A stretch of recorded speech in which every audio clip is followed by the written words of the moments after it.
Here we go. Yo, what's going down, Green Screen Entertainment fans? Your homie Jay Green back right now with my thoughts and feelings on the brand new film, The Drama. Now, this movie was written and directed by Christoph Borgili. Hope I'm saying his name correctly. And it stars Robert Pattinson. That's Bat Boy! And Zendaya. Now, for all of y'all out there who have no idea what The Drama is all about, this movie is catching up with Robert Pattinson and Zendaya's characters. They are about to be married. We're about maybe a week or so out, and they end up playing a little roundtable game of what's the worst thing you've ever done, and everybody going around the table says what it is that they did, which is bad enough, and then Zendaya decides to tell the truth. Tell the truth. And now everybody around the table is looking at her like, oh God! Oh God! And because of this newfound information about Robert Pattinson's lady, now he's looking at her different. She feels a type of way, her friends feel a type of way, and we got the drama. Now you see now, you done fucked up, you know that, don't you? Now as I'm driving home from this movie, I'm like, man, how am I gonna break this shit down without any spoilers or any information that is going to lead y'all to figure out what it was that was this big thing that happened earlier in her life that caused everybody to react this way at the table and sets forth a series and a sequencing of events. Could create a time paradox, the results of which could cause a chain reaction that would unravel the very fabric of the space-time continuum and destroy the entire universe. And the wedding day. Damn. Let me get to that in a minute. But first, the acting. The acting from everybody in this entire cast was dope as F. We are primarily following Robert Pattinson and Zendaya, and both of them have amazing chemistry together. Both of them sell each other's thoughts, feelings, and emotions, one, for each other up top in the beginning of the movie before the drama sets in, and then two, for each other and how they think about each other after this new knowledge. So hats off to them for holding this thing together with all the ups and the downs that this couple is going through. Elena Heem and Mamo you? This dude right here also kill it as they're already married friends that kind of spark this whole idea of, hey, let's play this game of the worst thing that you've ever done.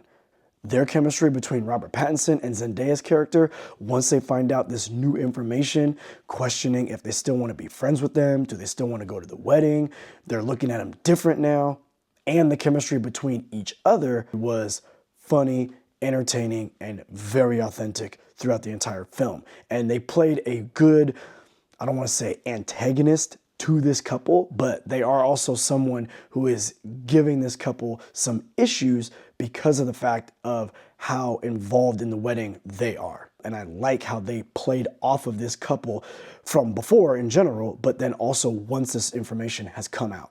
And I feel like if they didn't really work as their friends in the position of best man and maid of honor and responding in the type of way that they did, if their acting and their talent didn't sell their emotions, maybe the film doesn't work as well as it does. But between these four actors being able to play off of each other and hold their own individual thought processes, ideas, viewpoints, standards, so on and so forth, I feel really fleshes out everything that we're questioning about Zendaya's character's choices earlier in life, making this movie feel authentic, grounded, and believable when certain characters are going to a certain extreme that has you like, oh my God, are they really saying this? Are they really about to do this? So the acting from the main four, phenomenal.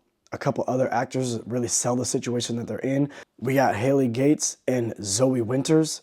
Now, I'm not going to tell you what Haley Gates does or the role that she plays in the film. You're going to have to watch it for that. We want to keep y'all fresh. But I can tell you that Zoe Winters was phenomenal. She was basically the photographer, and once the drama has settled in and Robert Pattinson and Zendaya can no longer hold a smile on their face because they keep thinking about this thing, replaying it in their head, seeing these visions of this, that, or the other thing, she is doing her best as a photographer to get them to freaking smile. And just the way that she plays this role, the things that she says, the way that she says it is very realistic. We've all been around that couple that probably had a fight in the car on the way to the party. And when they come in, they acting like it's cool, but you could feel it. You feel that tension on them as soon as they walk in.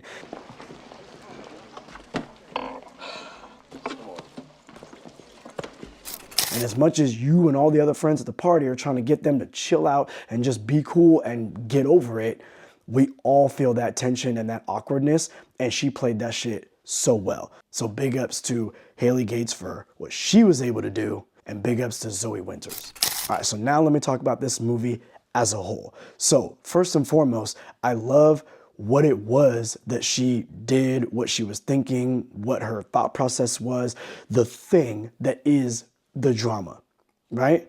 I love the fact that when I'm going in there, I'm thinking, it could be this, it could be that, it could be this. Completely caught me off guard as to what it was, right? But what it is a hot button situation. What it is taboo. What it is something that you'll be like, oh shit, interesting. And there's many, many people around us that might have had these thoughts and feelings from one time or another, or that we knew specifically had these thoughts and feelings from one time or another and acted on them. So that situation poses a question, and it poses feelings and thought processes in the audience. So we are right along with all of these main characters that we're following, because in the movie, what it does is it kind of plays out this situation in multiple conversation pieces, if you will. There's going to be the person who's making excuses like, oh, well, maybe this and maybe that. Then there's a person over here where like, hey, you know what? Hell nah, because someone I know was affected by such and such. Then you got the other person's like, did it really happen though? And was it really that big of a deal? But it gives you an opportunity to hear and see different perspectives, different perceptions from different people for different reasons. So while the movie is laying out all of these things, we too are kind of thinking about, how would I respond if I heard that from the person that I'm with? It's one thing if it's someone over there, right? Easy to make a choice to be like, I'm just not gonna talk to them no more after they thinking about this type of shit, right? But it's another thing if you with them, you put the ring on their finger and you about to get married in like a week. You dig what I'm saying? So I enjoy how the movie portrayed that from the beginning all the way up and through to the end.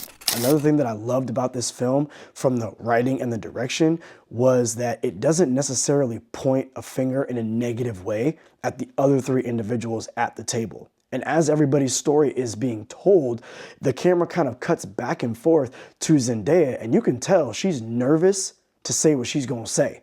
She could have made anything up, but she decided to tell the truth, right?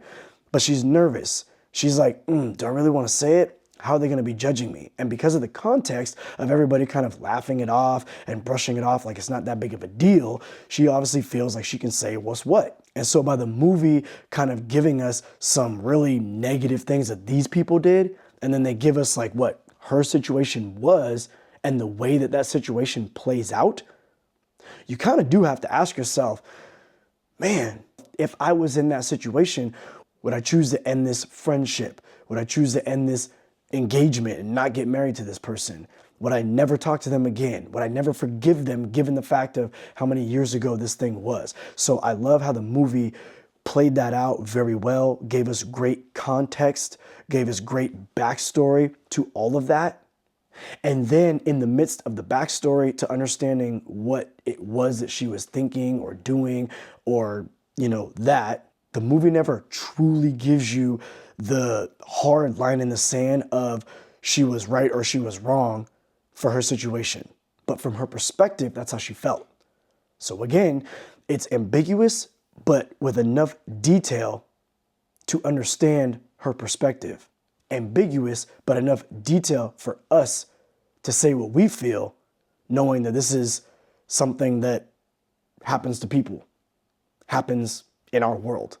Again, I'm very vague. I want y'all to be fresh, but just know it's heavy. Heavy? But I wouldn't give to know what heavy feels like, you insensitive prick. The other thing that I love that this movie did is it did bring a fraction of levity in a dark sense of humor type of way, right? You've heard that this movie is a dark comedy. I don't think that this movie is a comedy, but I think when you're on the outside looking in, you can definitely smirk or giggle at a couple of things because you're like, oh, fuck. Because when things are awkward and people are really just self-sabotaging or going in one direction, right? you're gonna be like a little squirmy and kind of laugh it off a little bit. And then there's like some snarky remarks. Let's not forget that these people are technically friends, and Robert Pattinson and Zendaya's character do love each other, and their relationship is not bad. It's just that now there's this new information that's twisted them mentally, right? It's inceptioned his brain for this certain thing. So they're still gonna have the chemistry that they had as a couple, but now in the midst of all this drama. And there's gonna be some fractions of levity to that. So that's where the comedy comes from. But I thought that the movie built that in extremely well, made it believable. It never to me felt outlandish, like, oh, the movie wants me to laugh or wants me to smirk at this and not take it serious. I was taking this shit serious on the edge of my seat throughout the entire film. Like, what's gonna happen? What are they gonna do? How's this gonna be resolved, right? But then there were still those moments where you can be like, okay, this is kind of silly. Like, fuck, did he really say that? Did he really do that? And I thought the movie blended all of those things extremely well. Another thing I thought this movie did very well was build in believable situations and scenarios. If you look at a lot of romantic comedies or even dramedies, you know, dark comedies, whatever, sometimes a character will respond in such an outlandish way that it will pull you out of the movie. I'm just going to use Tyler Perry as an example, right? Think about that movie, Why Did I Get Married, or Why Did I Get Married 2? They're sitting at the dinner table and someone's popping off at the mouth saying some outlandish shit. And then someone does something and you're like, what? I don't believe that for a fucking minute. You dig? Yeah, it's played out for entertainment, but it's silly and there was no real respect in regards to what was actually happening. In this movie, everything that does go extreme, it feels believable, and it makes a lot of sense as to why a character would feel or respond in that type of way. There's a lot of context built into it. There was a lot of respect built into the actions of these characters and things that they're doing. There's a lot of intentionality, and I love that about this movie because there wasn't a time where I was looking at it like, this is so unbelievable and ridiculous, and you're just going way over here for me to feel a type of way. I felt like everything was very organic in the way that it played out. Perspective. And if you're of a certain age, you've been in some situations, maybe not where someone told you this, but you've been in situations where someone did some shit and you now looked at them way different. You didn't want to look at them different, but you had no choice but to look at them different. And you had to wrestle with your own emotions and your thoughts of if you can ever look past this thing that you just found out. Give us a call here for free tickets to Forgive or Forget. Now, the way that this movie wraps up was great. It was gut-wrenching, it was awkward, it was cringe, it was funny, it was wild, it was all the things that you could potentially imagine would come about in the scenario and the setting that they are in, okay? It basically kind of wraps up at their wedding, and then there's like some stuff that jumps off after. That's all I'm gonna tell you. But the point is that, again, there's nothing wrong in their relationship. So you're rooting for them the entire time, but still questioning everything at the entire time. And the way that it all wraps up and comes to fruition, I thought was very well done, and I really couldn't see another way that it would go. You dig what I'm saying? It made perfect sense. So for me, it worked wonderfully. So I can't give this movie enough praise. This is definitely a movie that I'm gonna get on 4K or Blu-ray when it comes out. This is definitely a film that I would encourage y'all to check out in the theater with a crowd of people. There was some chicks sitting next to me. They was drinking their little wines and whatnot. You know, they got the bars at the movie theater, and this whole row, but including them and myself, were like, oh, no, are you really gonna? No, don't do that. Oh my God, what? I can't believe it. So there was a lot of audible response and reaction to things that were going on in this movie from my row, these drunk chicks over here, and the whole theater. And it was a great time. This is the type of movie that you want to see in a crowd of people because it will get you talking, and that's more fun. Also, I watch a lot of films. I watch action movies, suspense, dramas, clearly, superhero movies, and a lot of the action, superhero movies, suspense, you kind of figure out how it's gonna go. But when you're watching a good drama, you never really know, especially one when it's like a relationship situation, right? You don't really know, are they gonna make it? Are they not gonna make it? How far will one character take it here or take it there? Sometimes dramas are the most unpredictable, and this movie has a lot of unpredictability based on the context of everything that's going on. And so I think if you go and watch this, you will be kind of caught off guard to what it is that she did, what it is that she felt, what it is that she was thinking, and how everyone is responding throughout. And it's so entertaining and keeps you on the edge of your seat all the way through. And whether you like the ending, like me, I thought the ending was great, but whether you agree with the ending or not, put that aside, I think that you're gonna look back and be like, damn, that movie was crafted extremely well. So, was this movie on your radar? Is it on your radar? I just barely heard about it the other day. I ain't seen no trailers. I just knew that there was something that she did that kind of caused a little bit of rift in their relationship. And I was pleasantly surprised with what I got. So if you haven't heard of this one, The Drama, it's great. I encourage you to check it out. Go see it with your person. Go see it with your person and then ask them, what would you do? Don't spoil this in the comments below. But if you see it, do comment below. Let me know what you thought. Yo, your homie, Jay Green, I'm out.